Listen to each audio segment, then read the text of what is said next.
Hello, welcome back. It's Paul again. Today, 7 change management activities. These activities are going to be alien at dinner, resistance management, communication, planning for change, action planning for change, ups and downs of change, cross your arms the other way, and changing places. Let's get into the first activity, alien at dinner.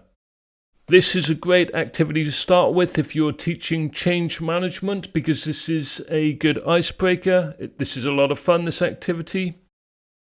So this is all about seeing change from a different and new perspective.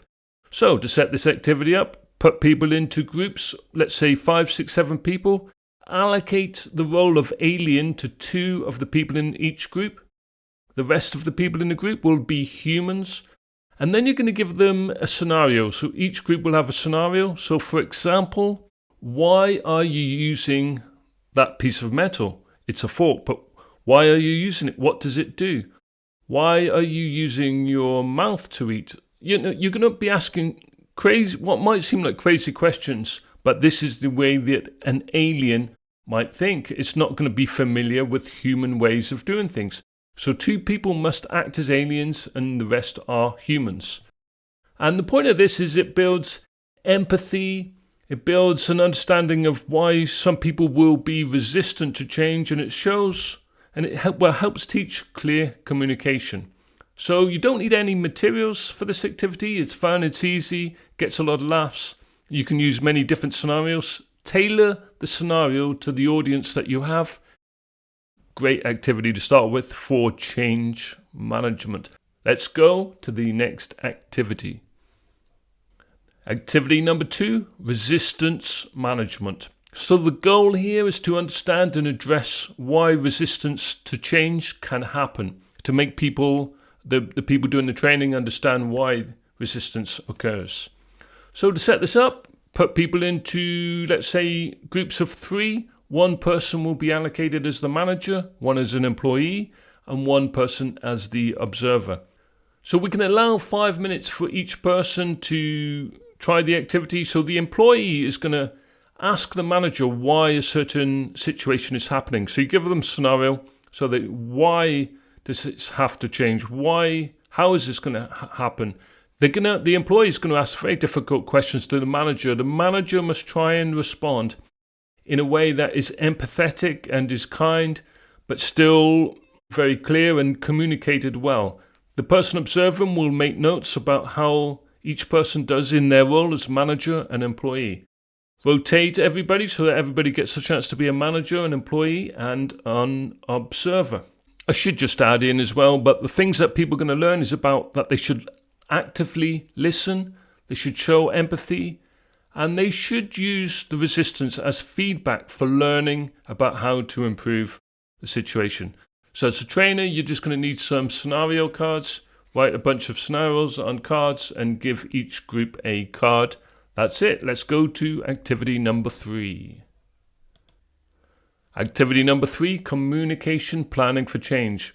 When change is being implemented as a manager, somebody pushing through the change, it's important to communicate as well as possible to everybody involved why the change is happening, what the outcomes will be, and how everybody's going to be included, etc. So communication is very, very important in change management.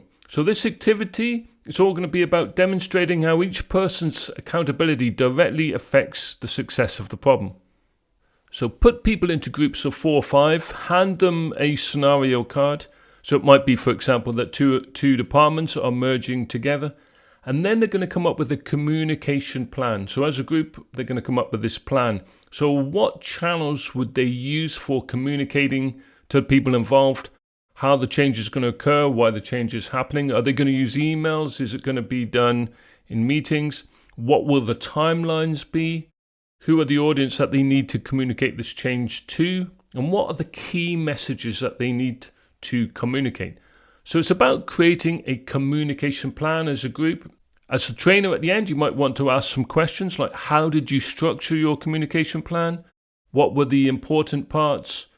And you could ask the other groups, do they think this plan would be effective, or what are the flaws, or what are the good things about the plan they've just heard from another group. That's activity number 3. Activity number 4 is quite similar actually to number 3. This is action planning for change. So in addition to the communication strategy, you can, in this activity, include what the training needs are. So do people need to be trained and get extra training? What would the timelines for everything be? What support would need to be offered to employees? And how would you celebrate the small wins as change takes place?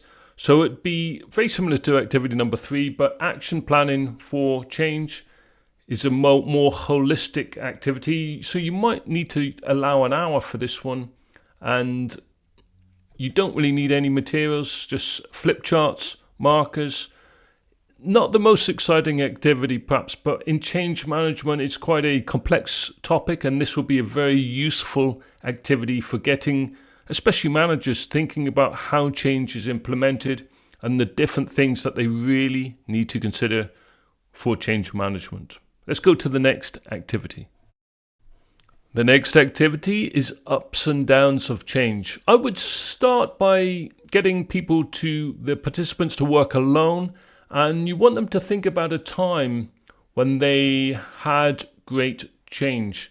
And you want them to think about the emotional journey, the ups and downs during this moment of change. It could be something from the personal life, like moving house. It could be a job change.